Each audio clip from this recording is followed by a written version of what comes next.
Hey guys, welcome to this week's podcast episode. And I've got a fantastic guest for you today, Chris Cochran. And he's a speaker, he's an author, he's a CEO, he's an entrepreneur at heart. He's written most recent book about um, finding what's good about positivity, lessons in adversity. He's got a really fascinating story. I'm really happy to have him on the show. He's got over 15,000 followers on Instagram and really happy and excited about this discussion. So, Chris, welcome. Wow, thank you, Dr. Luke. Chris, it's a pleasure to be here, and I am looking forward to having this nice fireside chat with you. Yeah, so I know we had talked a little bit backstage, and you have a really inspiring story. So start off by talking about it and what led you to write the book and how the audience can benefit from your expertise today. Yeah, thank you. And so, I think when you look at my life on a professional perspective, like a lot of people, I went to school, went to college, married my high school sweetheart, still married to her today.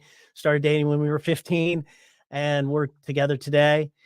Uh, we dated all through college. I graduated from the University of Tennessee and started off on my career. My career was started. I always preface this because my kids will always like, "Oh, what did you do, Dad? What did you do before?" Because I run companies and I sit on the board of a public company, and I'm like, "Well, I actually sold yellow pages door to door." And that's what I did back in the day, back in the early 90s. I was going door to door being a salesman selling yellow page ads. So, I had everybody has to start somewhere. So that's where my career started. I really learned a lot to interact with people. I learned to have conversations that led me to the next stage of my life. And ultimately, I was driven to work in technology. And so I've worked with some of the largest technology companies, HP, EDS, and eventually landed most of my career with a technology company that was called iGate. I think now they're Capgemini. But I spent a lot of my career there and then decided to open up my own IT consulting company back in 2008. And that was due to the fact that, like all of us, it just didn't work out for me. I was actually fired. And so, that's a life changing situation at that time when you go through something like that. I have three kids, I have a house. I'm like, oh, I'm in trouble here. What am I going to do? So, you just go for it. You get past the fear as an entrepreneur and you just go for things and God willing, things kind of worked out for me. So I've built the business. It's successful. It's called Blue Chip Solutions. And so I also sit on the board for a biotech company called Coeptus Therapeutics, which we do advanced cancer research. It's very advanced technologies. It's a public company, and I sit on the board for that. I think that's where I get a lot of my drive, obviously based on my personal story. And I also manage the Christian Cochran Legacy Fund, which is in honor of my son who passed away of cancer 3 years ago. And that's really what led me on this journey to write this book. It's not an easy thing to go through. I like to write. It's probably one of the few things I'm pretty decent at. And over a year and a half ago, I sat down, went back through all my journals, the journey that I took with my son. The days, that year that he lived. I wrote a lot in a journal, and I had to go back, capture all those things. And so that's where the book was inspired by. The title is What's Good About Today, A Purpose-Driven Life. And I'm always seeking that purpose-driven life. I feel like the book is a roadmap for others to help them guide them in a purposely driven life. But the words "what's good about today," it comes from my son, who used to say to my wife and I when he got this diagnosis on August 26th, 2020, right at the beginning of COVID, when parents came to him and said, "We were so sorry that this happened to you." Christian said, "It's okay. I wouldn't want this burden on anyone. This is my burden. I take it." And he never complained one time from the moment he was diagnosed to the moment he took his last breath with us around him. And he used to remind us every day when we were sad and we were upset, he would say, "What's good about today?" Right? And you think about that, it stopped me, and it made all of us stop, and he would tell everyone what's good about today, because it was a daily reminder of all that is good in our day. You just got to look at it. And even in the difficult times and the things that are bad, you can find goodness in any single day. And so my job is to go out there and to, if you want to call it preach it, is to help people recognize the good in each and every single day. And I think the book is a testament. I'm simply a guy telling the story of what I've witnessed with my son. Very very heartfelt story, and a lot of the listeners, I'm sure they resonate with that. And it's interesting. I do this experiment every morning. I get out of bed, and normally I'm in Houston, which is not a really a great city, but I think when I get out of the city, and then I wake up and step out of bed, and I remind myself, you don't have anything to complain about. So it's so I love to dive into the conversation. And so we talked about your motivation and then your son. So one thing one thing that people talk about a lot is resiliency, and you talk about finding positivity in adversity.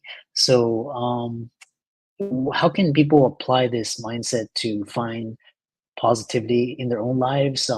Because people are going through all different challenges, and a lot of the things that we think are problems are not actually real problems. People are starving, or they don't have shelter, or how do we apply this mindset? It's a great question. It's tough, right? The universal thing that we all have in our life is grief, right? Those who lose loved ones, parents, grandparents, siblings, aunts, uncles, those that we are close to. Losing a child is obviously every grief is difficult, but I always say, losing a child, it sticks to you like glue.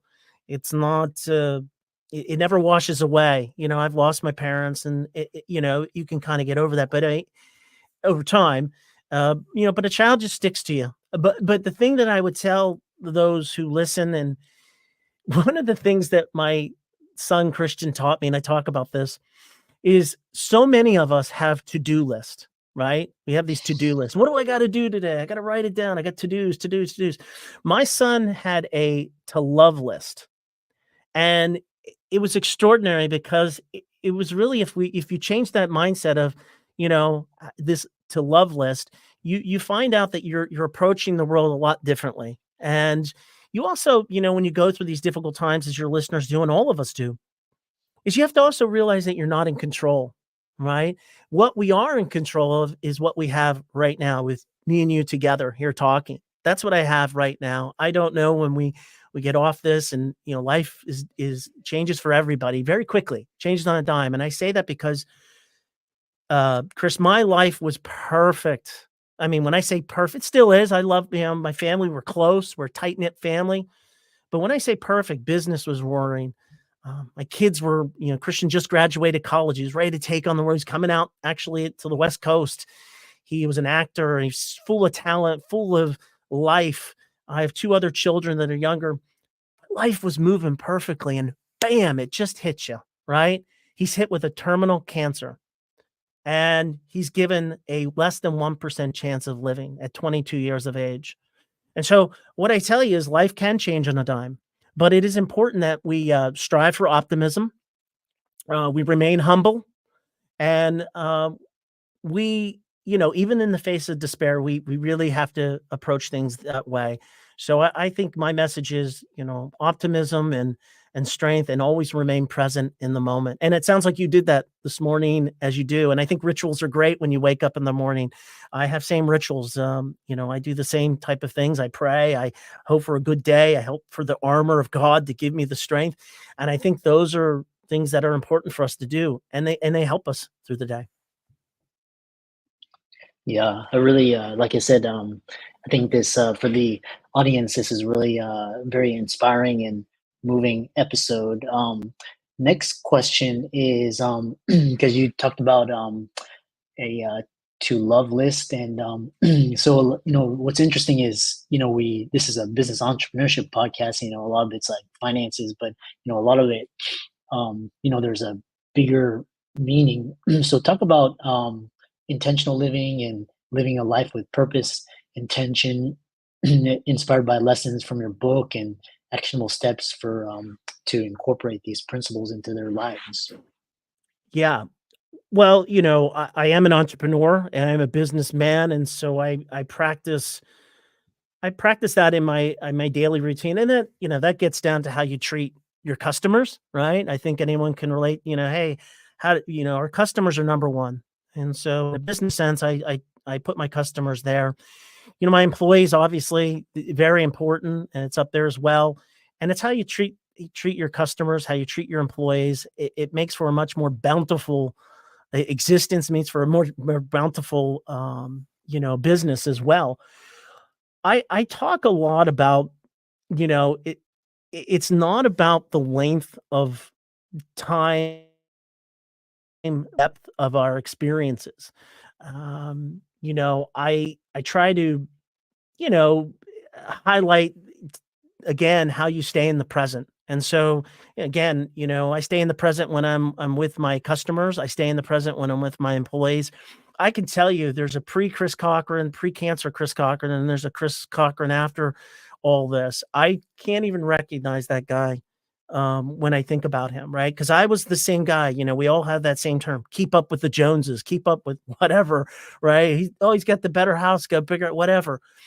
And I can't recognize that because I realize that's out of my control, and I think it's out of everyone's control. And so I think you have to be mindful of moments, not to overlook the ones that give you, life's richest colors, you know? And, so I emphasize that quite frequently when I talk to people and when I talk to my employees as well. Yeah. Kind of going a little bit off script. How do you balance this need to do more, be more, have more, success versus the little things like keeping grounded and appreciating things, the power of gratitude. Yeah.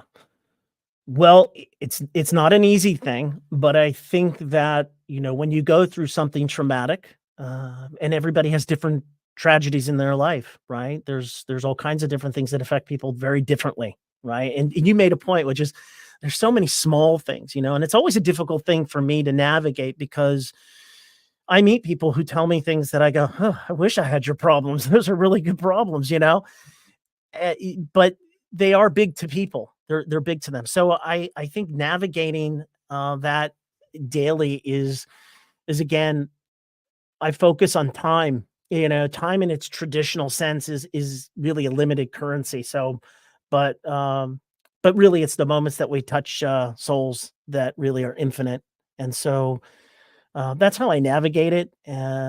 It's not an easy thing for everybody, but I think staying grounded and realizing, again, I said this before, is you're not in control.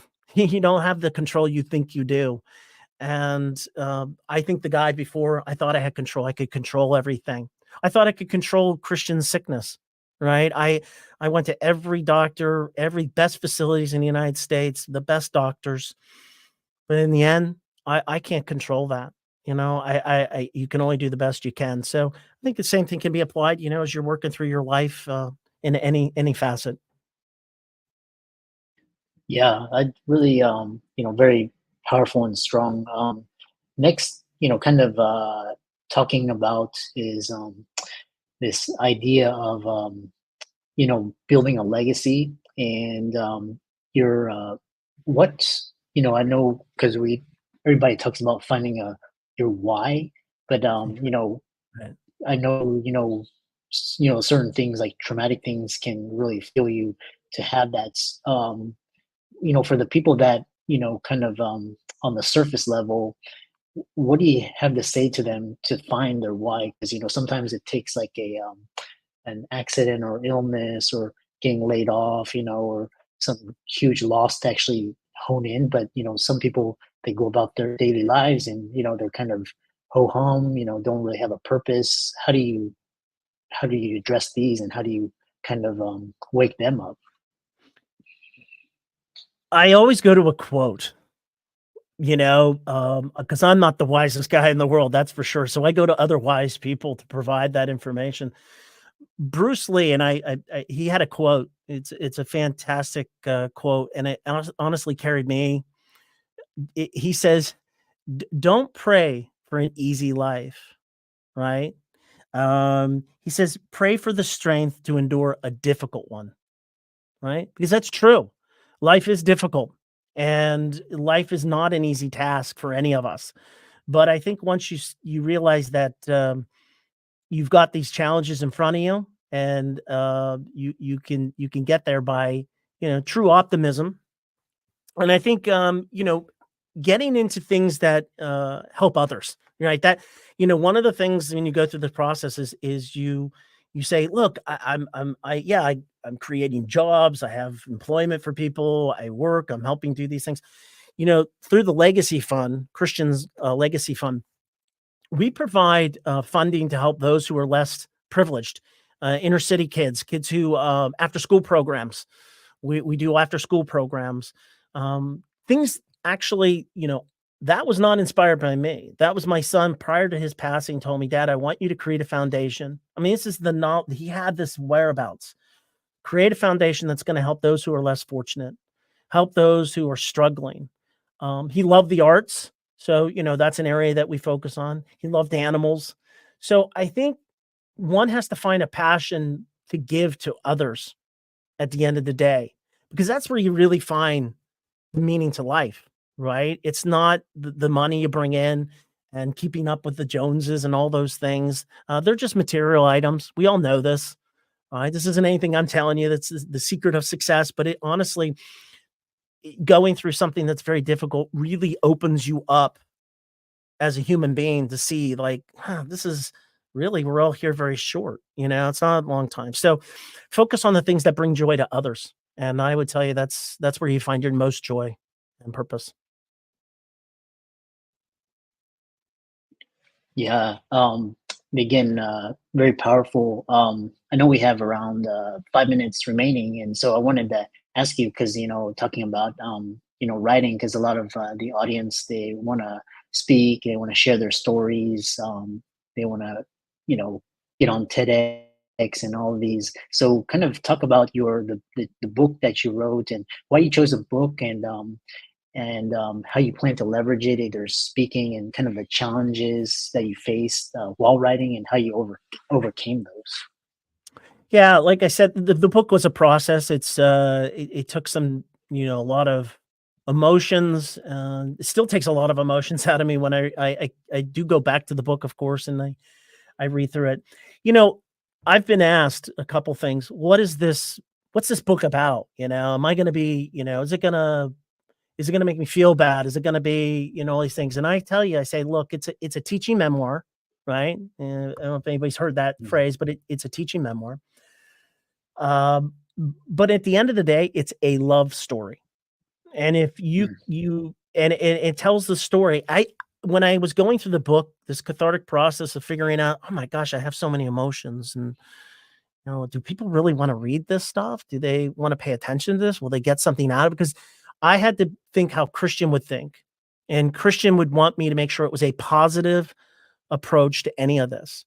And so I look at it like, when I was putting it together like a Disney movie has, there's always the character who goes through this really deep challenge and then kind of comes out on the other side. And so when I wrote the book, I wanted to follow a model of, telling a story that captured, the essence of my son Christian, but was a love story as a family that goes through difficult times, but finds resolute and positivity and puts their grief and challenges into helping those who need the help, but also practical measures in the book, right? At the end of every chapter is an opportunity to learn how to take this into the world. So whether it's living with acceptance, strive for optimism, remaining humble, even in the face of some of these things. So, and I think the other thing is strive for empathy. There's such lack of empathy in many things. So that's a big overreaching thing in the book. Yeah, and kind of to conclude it, what are your, future goals and both in terms of personal and professional projects, continuing Christian's legacy, and then how can people find you, find the book, and how can they reach you? Sure. Thank you, Chris. Well, they can certainly learn more about Christian at christiancochran.org. You can probably just Google Christian Cochran and you'll find all kinds of information. As it relates to myself, I say I take one day at a time, Chris. I'm not a big forward thinker anymore like I used to be. I can't change my past, and I can only do things today that will affect my future. So, but you can find information on chriscochranspeaks.com, and certainly follow on Instagram, which is Chris Cochran Speaks. And there's different areas. So I'm on the circuit of talking. I hope this leads to an opportunity to speak to more people, leads me to an opportunity to spread the message and inspire people to live what's good about today. And they can lead that purpose driven life. Yeah, I love that. I really enjoyed this conversation, and it just like talking to you. It reminds me, you never know what people are going through, and you kind of pre, I guess your prejudgments. They're usually way off, and So what true. love and empathy and just understanding, compassion, and I really enjoyed talking with you. For the audience, be sure to give Chris's socials a like and follow. Check out the his book, which will be in the links and show notes. Leave a 5-star review, and thanks so much for coming on. Thank you so much, Chris. I appreciate it. And thank you for the opportunity to speak to you and the audience. Thank you again.